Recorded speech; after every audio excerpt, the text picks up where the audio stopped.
It's Kevin Mayo, and today we're drinking Abandoned Building Brewery's Hydra. It is a pale ale. Abandoned Building is in East Hampton, Massachusetts, where supposedly the water is absolutely perfect for brewing beer. This is actually the second beer in a row I've reviewed that's from East Hampton. I just did Fort Hill G Fresh the other day, and that one is also from East Hampton for the same reason, or part of the same reason, is the water. This is in an old factory. There literally is two breweries in this same factory. They're only about 2 doors apart from each other, so you can make a nice day of it if you go up there.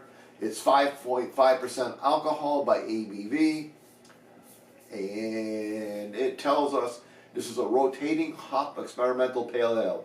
Just as the mythical Hydra creature possesses many heads, this beer is made with a different exotic hop combination each time we brew it.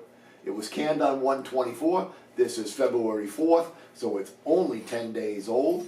And now we're done talking about Abandoned Building, and it's time to go ahead and give it a crack and see what we got.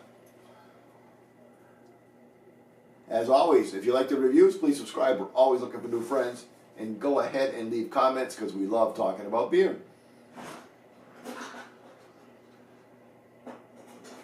So there we go with a nice beautiful pour. And let's see what we got. I would say it's probably unfiltered. It's a little bit hazy.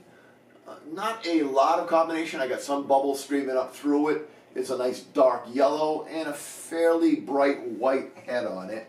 I had a fairly unaggressive pour, so I ended up with a little bit less than a finger of head on it. Nice tight bubbles in the head. You know, again, it's lower alcohol, so it shouldn't be that, the head should hold up a little bit more, I guess is what I'm saying. Let's do the aroma. So I get cut grass, I get pine, and something I can't put my nose on.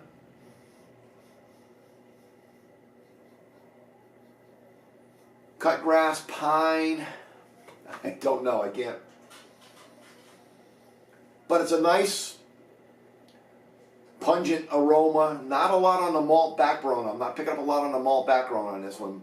But again, a typically piney type of, whatever hop combination you're using is a piney type hop. Let's do the taste.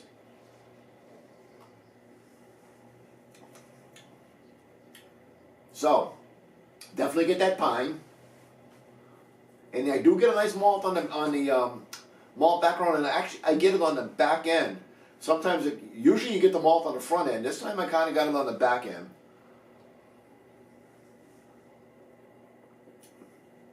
So you go like a little bit of sweet, I would say a little bit of like orange rind, a little bit of orangey bright flavor, but not sweet orange juice.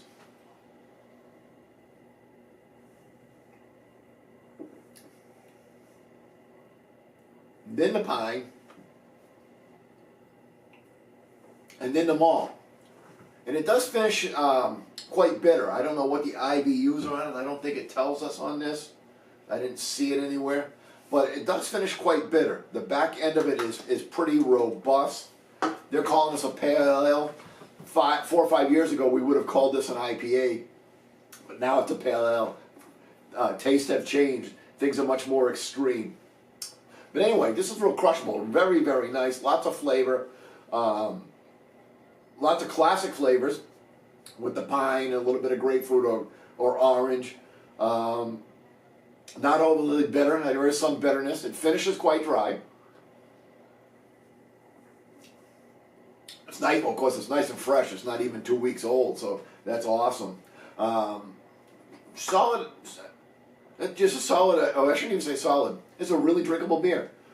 And I like Abandoned Building. I've been there, I don't know how many times. I enjoy their beers. We can find them in some of the local eating establishments around here. They're not everywhere, but they are in some of the restaurants, especially in the Springfield area. And they do have some real home runs there. And I, off the top of my head, can't think of which ones they are right now. But they do have a lot of good beer. The guy's doing a good job. So, we got to give this baby a score. And I would say this is like a solid beer. It's drinkable. Today's the Super Bowl. It'd be a great beer for the Super Bowl. Enough flavor, yet 5.5 that you can make it into the fourth quarter without falling asleep. So I would say this is a B+ beer. We'll give it an 87 out of 100. Till next time, keep drinking.